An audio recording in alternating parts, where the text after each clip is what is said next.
Le Grand Direct, et nous sommes ravis d'accueillir ce soir l'auteur, cinéaste, documentariste Marceline Loridan-Ivens qui est en Israël. Bonsoir à vous, bonsoir. Merci d'être là. Nous vous accueillons parce que je suis avec Valérie Abékassis. Bonsoir Valérie, bonsoir, la rédactrice en chef du Culture Mag. On va parler de votre livre Et tu n'es pas revenu que vous avez publié il y a quelques mois en France chez Grasset, que vous venez présenter ici en Israël. Évidemment, c'est un symbole fort puisque vous êtes une rescapée d'Auschwitz. Marceline, on va en parler dans un instant, mais je voudrais tout d'abord vous demander, parce que vous arrivez en Israël à un moment où il y a cette vague d'attentats au couteau, où des Palestiniens tuent des Israéliens parce qu'ils sont juifs aussi. Certains disent que c'est de l'antisémitisme, et vous aviez été très en colère il y a quelques mois parce qu'il s'était passé en France cette terrible vague d'attentats, et notamment celui de l'Hypercacher. Est-ce que vous avez le sentiment, justement, qu'on est là aussi dans de l'antisémitisme pur, ce qui se passe ici, ou est-ce que c'est quelque chose de plus politique, selon vous ? Je pense que c'est très mêlé, les deux sont mêlés. À la fois, c'est antisémite, parce que il y a un certain développement tout autour de l'antisémitisme. Et en plus de ça, c'est politique aussi, à cause de la situation, sans doute, entre deux États qui n'arrivent pas à se concrétiser. Voilà. Mais récemment, le Premier ministre israélien Benjamin Netanyahu a fait une comparaison qui a choqué certains historiens, notamment en disant finalement ce que font les Palestiniens aujourd'hui, c'est ce qu'ont fait les nazis pendant la Deuxième Guerre mondiale, parce que c'est le moufti de Jérusalem qui a même dit à Hitler voilà ce qu'il faut faire avec les Juifs, il faut les brûler.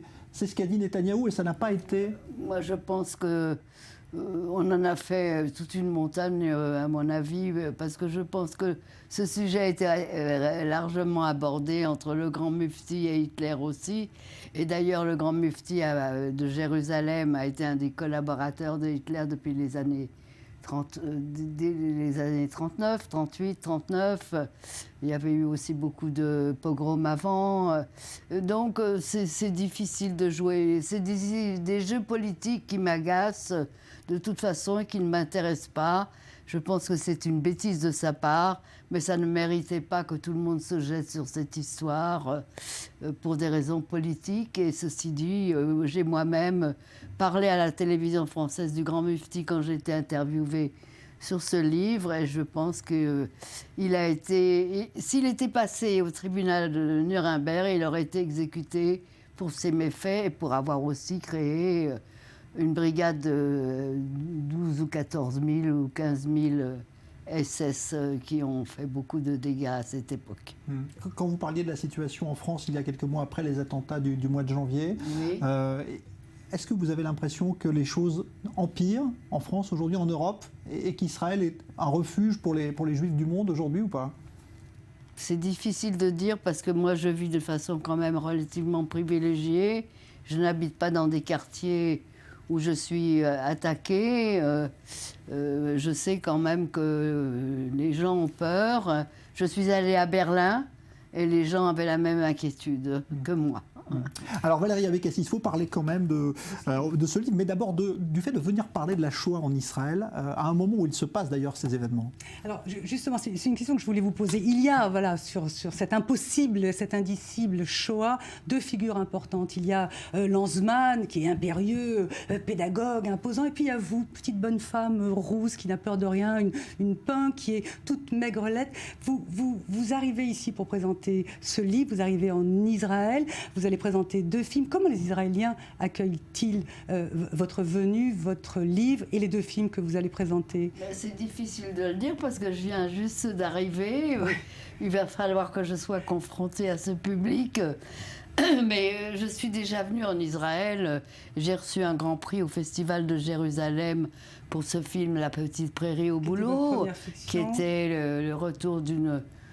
Moi, je ne dis pas rescapée, je déteste ce mot, je dis plutôt une survivante, parce que nous sommes revenus en France que 2500 sur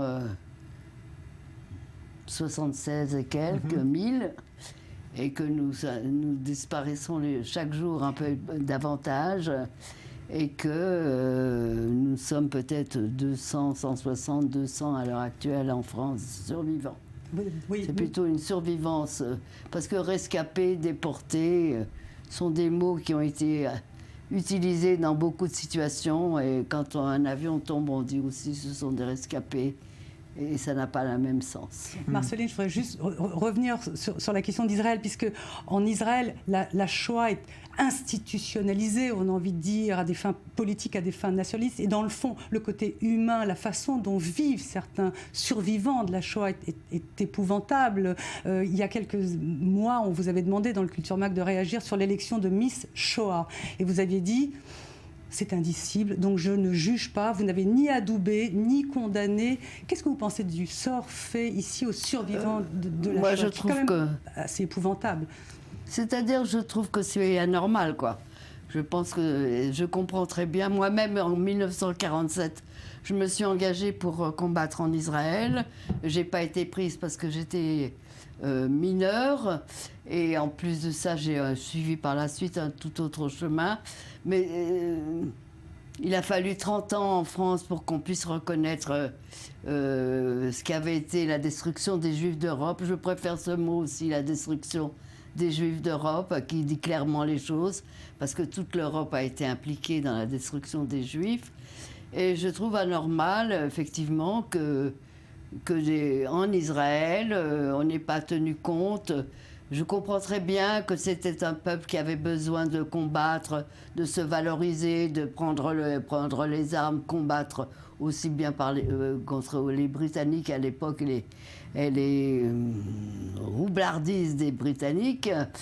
Mais quand même, non, on ne peut pas abandonner des gens qui ont tellement payé le fait d'être juifs. Et en France, non, nous sommes pris en considération sur le tard, bien après les résistants, mais à égalité avec les résistants. Et la moindre des choses, c'est qu'en Israël, on tienne compte également des misères et des santé des anciens survivants qui vivent encore, je ne sais pas. Il y a plusieurs catégories, je ne sais pas lesquelles. Ils vivent en dessous du seuil de pauvreté pour une grande partie. Absolument. Je trouve ça anormal et injuste. Donc vous n'allez pas aller à Yad Vashem? Est-ce que vous allez aller dans les écoles? Est-ce que vous allez rencontrer Aaron Appelfeld, les grandes figures ici? Moi je serais ravie. Non, il ne faut pas tout mélanger quand même. Mais en France, il y a eu Yad Vashem. Moi je vais aller au dîner de Yad Vashem à Paris dans quelques jours en novembre. Voilà, les écoles aussi. J'étais beaucoup dans les écoles en France. Ça sert pas, on n'en sait rien. Disons que ça laisse des traces sur certains jeunes gens. Voilà. Qu'est-ce qui va se passer à votre avis après? Parce que vous êtes encore quelques survivants à parler aujourd'hui, mais dans 20-30 ans, qui à votre avis, comment est-ce qu'on va parler de ce sujet-là? Comment est-ce qu'on racontera? Ce sera avec des livres tels que le vôtre, justement, qu'on se replongera dans ce qui s'est passé? Je ne suis pas prophète, je ne peux pas vous répondre là-dessus. Je m'inquiète beaucoup. Je pense il y aura sûrement des périodes où on va nous oublier ou transformer la réalité, j'en sais rien. Tout est permis, malheureusement, chez les hommes aujourd'hui, aussi violents, aussi incapables de s'entendre les uns les autres. Voilà. Mais c'est intéressant d'ouvrir ce débat parce que Valérie Abécassis, il y a justement la réédition de Mein Kampf dans quelques mois. Donc Hitler, dont on pourrait peut-être changer aussi, pourquoi pas, l'image dans quelques années. Oui, sûrement, oui. Mais d'ailleurs, beaucoup d'anciennes SS ont été protégés après la guerre au Moyen-Orient.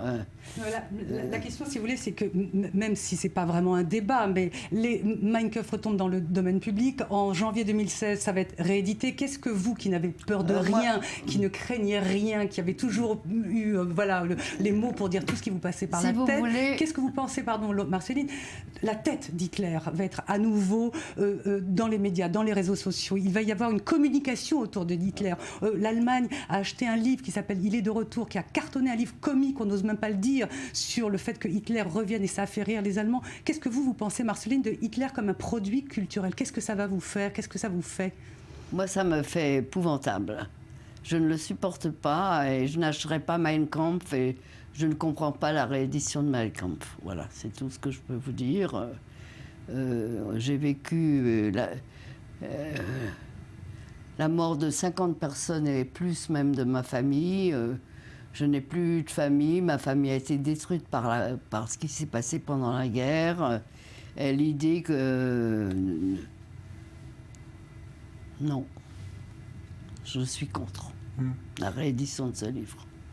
Ce que vous racontez d'ailleurs dans votre livre, c'est que même la partie de votre famille qui n'est pas allée dans les camps a été détruite, ce qui est bien sûr quelque chose de extrêmement fort à imaginer parce que ça a causé des ravages bien au-delà de vous-même et de votre père qui êtes partis en déportation. Bien sûr, et d'enfants d'anciens survivants aussi que je connais, dont je connais l'histoire. Oui, ça a été très très...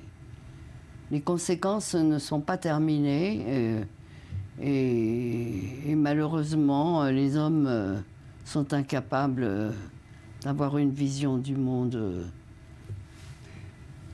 plus sensible entre eux. Mais il faut dire que la mort, vous n'en avez pas peur, elle vous hante dans votre famille. Vous le dites dans le livre, votre père n'est pas revenu, mais votre frère, votre sœur se sont suicidés. Vous-même avez fait 2 tentatives de suicide. Et bien pourtant, sûr, dans votre façon de vivre, dans votre façon de consommer la vie, de boire, de fumer, de ne pas refuser ni alcool, ni même une drogue, quelle qu'elle soit, cette façon de... Oh bah non, là, vous exagérez quand même. Cette vous, façon... vous emballez, non, cette c'est pas façon vrai. de survivre. Il y en a Des certaines, mais informations. les informations sont excessives. Non, cette façon de survivre comme ça, de vouloir... Là, ce rapport à la mort... Oui, parce que je suis un être vivant et j'aime la vie et je peux la perdre, mais j'accepte aussi l'idée que je vais la perdre ayant déjà 87 ans, étant une vieille dame.